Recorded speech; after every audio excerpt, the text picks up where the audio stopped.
নমস্কার, আমাদের কৃষ্ণা টক্স বাংলা চ্যানেলে আপনাদের স্বাগতম। আজকের ভাবনা, কেন আমরা একে অপরকে প্রণাম জানাই, মানুষের মাঝেই ভগবানকে খোঁজা। প্রিয় দর্শক, আমাদের চ্যানেলে প্রতিদিন রাত 8টায় আধ্যাত্মিক আলোচনা করা হয়। ভিডিওটি ভালো লাগলে লাইক, কমেন্টস এবং সাবস্ক্রাইব করে আমাদের পাশে থাকবেন। আপনাদের মনের যে কোনো ভাবনা থাকলে কমেন্ট করে জানাতে পারেন। বন্ধুরা, আমরা প্রতিদিন একে অপরকে প্রণাম করি, নমস্কার জানাই, কিন্তু কখনো কি ভেবে দেখেছি এর পেছনে আসল অর্থটা কি? আজ আমরা এই প্রণামের গভীর তাৎপর্য বুঝে নিই। ভগবান শ্রীকৃষ্ণ গীতার 5ম অধ্যায়ের 18 শ্লোকে ইঙ্গিত দেন, বিদ্যা বিনয় সম্পন্নে ব্রাহ্মণে গভীর হস্তিনী শুনি চৈব সপাকে চ পণ্ডিতা সমদর্শিন। অর্থাৎ, যিনি সত্যজ্ঞান লাভ করেছেন তিনি সকল জীবের মধ্যে একই পরম সত্যকে দেখেন, ব্রাহ্মণ, গরু, হাতি, এমনকি নিম্নজাত মানুষেও। এই সমদর্শনের ভাব থেকেই প্রণাম আসে, যেখানে আমরা শুধু শরীরকে নয়, প্রত্যেকের ভেতরের আত্মাকে সম্মান করি। তাই প্রণাম মানে শুধু সামাজিক ভদ্রতা নয়, এটি হলো অন্তরের সেই স্বীকৃতি যেখানে আমরা মানুষের মধ্যেই ভগবানের উপস্থিতি অনুভব করি। আজ থেকে প্রণামকে শুধু রীতি নয়, একটি আধ্যাত্মিক উপলব্ধি হিসেবে গ্রহণ করি। শাস্ত্র মতে প্রণাম কেবল শরীরের একটি ভঙ্গি বা লৌকিক আচার নয়, এটি হলো নিজের অন্তরাত্মাকে অন্যের চরণে সমর্পণ করা। যখন আমরা মস্তক অবনত করি, তখন আমরা আমাদের সমস্ত বিচার ও বুদ্ধি সেই পরম সত্তার চরণে অর্পণ করি। তাই প্রণাম মানে শুধু দেখা হওয়া নয়, বরং এটি হলো হৃদয়ের গভীর থেকে শ্রদ্ধা নিবেদন করা, যাতে মানুষের মাঝেই ভগবানকে খোঁজার সার্থকতা বজায় থাকে। এক ভক্তকে আরেক ভক্তের প্রণাম করার অর্থ হলো এটি নম্রতার প্রকাশ। শাস্ত্রে বলা হয়েছে, তদ্বিদ্ধি প্রণিপাতেন পরিপ্রশ্নেন সেবা। অর্থাৎ, প্রণিপাত বা বিনয়ের মাধ্যমেই জ্ঞান অর্জন সম্ভব। বিদ্যা ও বিনয় মানুষকে প্রকৃত মানুষ করে তোলে। প্রণাম করার মাধ্যমে আমাদের ভেতরের সেই বিনয়ভাব প্রকাশিত হয়। এই নম্রতাই আমাদের শেখায় যে প্রতিটি মানুষের ভেতরেই সেই পরমেশ্বরের বাস, আর তাই মানুষের মাঝেই ভগবানকে খোঁজা আমাদের মূল লক্ষ্য। মানুষের পতনের মূল কারণ হলো অহংকার বা অহং। যখন আমরা কারো চরণে মস্তক স্পর্শ করি, তখন আমাদের দীর্ঘদিনের পুঞ্জীভূত গর্ব ধূলিসাৎ হয়ে যায়। শাস্ত্র বলে, অহংকারমুক্ত মনি ঈশ্বরের শ্রেষ্ঠ মন্দির। নিজেকে ছোট করে অন্যের সামনে নত হওয়ার মাধ্যমেই আমরা প্রমাণ করি যে আমরা মানুষের মাঝেই ভগবানকে খুঁজছি। উপনিষদ বলে, তত্ত্বমসি, অর্থাৎ তুমিই সেই রুক্ষ। আমাদের প্রত্যেকের শরীরের ভেতরে যে আত্মা রয়েছে তা সেই পরমাত্মারই অংশ। প্রণাম করার সময় আমরা সামনের ব্যক্তির রক্ত মাংসের শরীরকে নয়, বরং তার ভেতরে থাকা সেই শুদ্ধ আত্মাকে পূজা করি। এভাবেই আমরা আধ্যাত্মিকভাবে মানুষের মাঝেই ভগবানকে খুঁজে পাই। বিশ্বরূপ দর্শন অধ্যায় শ্রীকৃষ্ণ দেখিয়েছেন যে এই জগতের প্রতিটি অণু পরমাণুতে তিনি বিদ্যমান। শাস্ত্রে বলা হয়েছে, জীবে প্রেম করে যেই জন, সেই জন সেবিছে ঈশ্বর। প্রণাম হলো সেই স্বীকৃতির একটি মাধ্যম, যেখানে আমরা স্বীকার করি যে সামনের মানুষটি ঈশ্বরেরই একটি রূপ। এই বোধই আমাদের শেখায় মানুষের মাঝেই ভগবানকে খোঁজা। ভক্তি ও শ্রদ্ধা যেখানে থাকে, সেখানে কোনো তিক্ততা থাকতে পারে না। যখন দুজন মানুষ একে অপরকে প্রণাম বা নমস্কার জানায়, তখন তাদের মধ্যে একটি আধ্যাত্মিক যোগসূত্র তৈরি হয়। এটি পারস্পরিক সম্পর্কের কলুষতা দূর করে ভক্তির উদয় ঘটায়, কারণ তখন আমরা জাগতিক স্বার্থের ঊর্ধ্বে উঠে মানুষের মাঝেই ভগবানকে খুঁজি। বিনয় হল ভক্তের অলঙ্কার। শাস্ত্রীয় একটি শ্লোকে বলা হয়েছে, নমন্তি ফলিনো বৃক্ষা নমন্তি গুণিনো জনা। অর্থাৎ, ফলবান বৃক্ষ যেমন নুয়ে পড়ে, তেমনি গুণী মানুষও শ্রদ্ধায় নত হন। প্রণাম আমাদের হৃদয় সেই শুদ্ধ বিনয়কে জাগ্রত করে।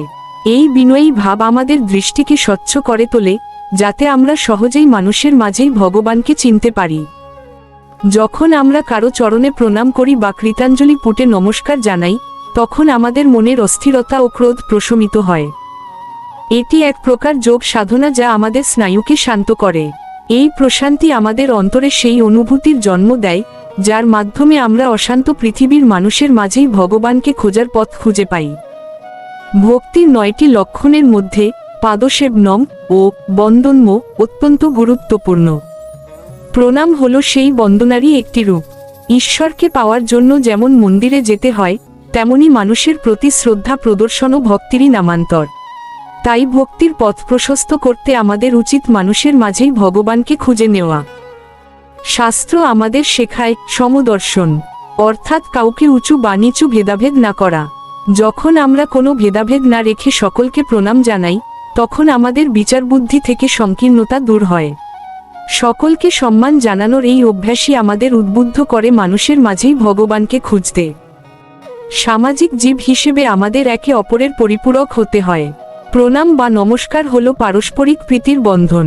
এটি হিংসা ও দেশ দূর করে, সমাজে ভ্রাতৃত্ববোধ ফিরিয়ে আনে। যখন আমরা সমাজকে একটি পরিবার মনে করি, তখনই সার্থক হয় মানুষের মাঝেই ভগবানকে খোঁজা। সাধারণ মানুষ শুধু বাইরের রূপ দেখে, কিন্তু একজন সাধক দেখেন ভেতরের সত্যকে। প্রণাম করার অভ্যাস আমাদের সেই দিব্য দৃষ্টি দান করে। আমরা তখন জড় বস্তুর ঊর্ধ্বে উঠে চৈতন্যের সন্ধান করি। এই আধ্যাত্মিক চেতনার মূল ভিত্তিই হল প্রতিটি মানুষের মাঝেই ভগবানকে খোঁজা। অধিকাংশ অশান্তির মূলে থাকে আমি বা আমার কর্তৃত্ব। প্রণাম করার সময় আমরা আমাদের এই আমি বোধকে ঈশ্বরের চরণে বিসর্জন দিই। যখন আমি মুছে যায়, তখনই তিনি প্রকাশিত হন। আর এই প্রকাশের মাধ্যমেই আমরা সার্থকতা পাই মানুষের মাঝেই ভগবানকে খুঁজে পেতে। মানুষকে প্রণাম করার সময় যখন আমরা ঈশ্বরকে স্মরণ করি, অর্থাৎ পরমাত্মারূপী ঈশ্বরকে প্রণাম করি, তখন প্রতিটি প্রণাম আমাদের মনে করিয়ে দেয় যে আমরা একা নই। শাস্ত্রে বলা হয়েছে, ঈশ্বর সর্বভূতের হৃদয়ে বাস করেন। প্রণাম করার প্রতিটি মুহূর্ত আমাদের সেই চিরন্তন সত্যের কথা স্মরণ করিয়ে দেয়, যা হলো মানুষের মাঝেই ভগবানকে খোঁজা। আমরা প্রায়ই মানুষের দোষ ত্রুটি খুঁজি, কিন্তু প্রণাম আমাদের শেখায় দোষ নয়, গুণ দেখতে। এটি আমাদের দৃষ্টিকে স্থূল শরীর থেকে সরিয়ে সূক্ষ্ম আত্মার দিকে নিয়ে যায়। যখন আমাদের এই দৃষ্টিভঙ্গি পরিবর্তিত হয়, তখন খুব সহজেই আমরা মানুষের মাঝেই ভগবানকে দেখতে পাই। ক্ষমা ও সহনশীলতা আধ্যাত্মিক জীবনের বড় গুণ। শত্রুতা থাকলেও যদি কেউ অন্যকে সম্মান জানায়, তবে সেই শত্রুতা স্থায়ী হতে পারে না। প্রণাম আমাদের অহংবোধকে নরম করে, বিরোধ মিটিয়ে দেয়। শান্তির এই পথে হাঁটার অর্থই হলো মানুষের মাঝেই ভগবানকে খোঁজা। প্রেম বা ভালোবাসা হলো ভগবানের স্বরূপ। যখন আমরা কাউকে প্রণাম করি, তখন আমাদের অবচেতন মন থেকে একটি নিঃস্বার্থ ভালোবাসার স্রোত প্রবাহিত হয়। এই প্রেমী ভক্ত ও ভগবানের মধ্যে সেতুবন্ধন তৈরি করে, যা আমাদের শেখায় মানুষের মাঝেই ভগবানকে ভালোবাসতে। প্রণাম করার মাধ্যমে আমাদের মন ও আত্মা নির্মল হয়। এটি অন্তরের ময়লা পরিষ্কার করার একটি আধ্যাত্মিক প্রক্রিয়া। শুদ্ধ মনেই ঈশ্বরের প্রতিফলন ঘটে। তাই নিজের আত্মাকে পবিত্র করার শ্রেষ্ঠ উপায় হলো মানুষের মাঝেই ভগবানকে খোঁজা এবং তাকে শ্রদ্ধা জানানো। সনাতন সংস্কৃতিতে প্রণাম কেবল একটি নিয়ম নয়, এটি একটি সংস্কার। এই মহান ঐতিহ্য যুগ যুগ ধরে আমাদের শিখিয়ে আসছে যে সৃষ্টির সেবাই শ্রেষ্ঠ সেবা এবং মানুষের মাঝেই ভগবানকে খোঁজা পরম ধর্ম। পরমেশ্বরের সান্নিধ্য পেতে হলে আগে তার সৃষ্টিকে ভালোবাসতে হবে। শ্রীকৃষ্ণ গীতায় ইঙ্গিত দিয়েছেন যে যারা তার সৃষ্টির মাঝে তাকে অনুভব করে, তারাই প্রকৃত জ্ঞানী। তাই মানুষের প্রতি শ্রদ্ধা ও প্রণাম নিবেদন হলো সেই পরম ধামের পথে প্রথম পদক্ষেপ, যেখানে মূল মন্ত্রই হলো মানুষের মাঝেই ভগবানকে খোঁজা। বন্ধুরা, ভগবান শ্রীকৃষ্ণ গীতায় ইঙ্গিত দেন, যে ব্যক্তি সকল জীবের মাঝে সমভাবে আত্মাকে দেখতে পারে, সেই সত্যিকারের জ্ঞানী। তাই যখন আমরা কাউকে প্রণাম করি, আমরা শুধু একজন মানুষকে নয়, তার ভেতরে থাকা সেই চিরন্তন আত্মাকে সম্মান জানাই। শেষে এটুকুই বলবো, প্রণাম কোনো ছোট কাজ নয়, এটি আমাদের হৃদয়ের ভক্তি, বিনয় ও শ্রদ্ধার এক পবিত্র প্রকাশ। এতক্ষণ আলোচনাটি ধৈর্য ধরে শোনার জন্য অনেক অনেক ধন্যবাদ। ভালো থাকবেন, সুস্থ থাকবেন, আর শত কাজের ভিড়েও কৃষ্ণভাবনা একটু যুক্ত হতে চেষ্টা করবেন। শ্রী মিলন দেবনাথ। হরে কৃষ্ণ।